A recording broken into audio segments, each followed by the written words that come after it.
Եթե դու չես զբաղվում քաղաքականությամբ, քաղաքականությունն է զբաղվում քեզնով։ Եթե այսօր ցույցերին են մասնակցում, ընտրություններին չեն հալարի, ես տան կմասնակցեմ։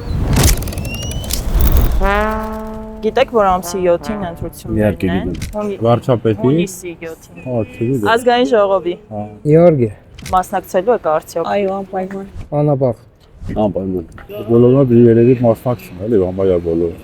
Ինչու եք կարևոր համարում ընտրությունների գնալը։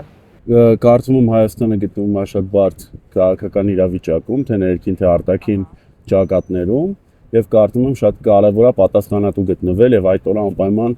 քոքվեն ներկայացնել։ Կապ չունի դու ընդդիմությանն ես կողմ թե իշխանությանը, միանշանակ նախ պետք է գնալ ընտրատեղամաս ու մտածել նաեւ նրա մասին, թե ում ես ընտրելու։ Ամեն քաղաքացի պիտի իր պարտքը կատարի այս կամ այն կերպ, որ փոփոխություն լինի, հուսանք։ Դե որ ինձ այն ուրիշը չվերցնի։ Ինչը ձեզ այժմ չի գոհացնում Հայաստանում կյանքում, որ խնդիրներն եք համարում Այսօր նորմալ մարդկանց չի գոհացնում։ ընտրությունների արդյունքը կարող է ինչ-որ բան փոխել երկրի վիճակում։ Տեսեք, չնայած որ ես կարծում եմ Հայաստանը դեռ իրականում հեռու է կատարյալ ժողովրդավարություն կոչվելուց,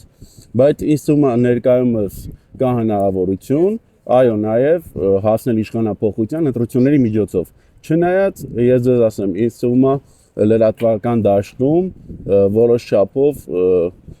բարդ իրավիճակ է տիրում եւ միշտ չի որ ժողովրդավարական ձևերով ընթանում ամեն ինչ։ Եթե ինչ-որ բան փոխվի, ընտրությունները երևի կփոխեն։ Ինչ եք կարծում, Հայաստանի ժողովուրդը հնարավորություն ունի ընտրությունների միջոցով ազդել երկրի կյանքի վրա։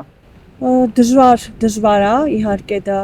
Եթե մեծ մասնակցություն լինի, հուսամ փոփոխություն կլինի, այսինքն մասնակցությունն է պետք մեծ լինի։ Ես ուղղակի կարող եմ ասել, որ ընտրությունները դա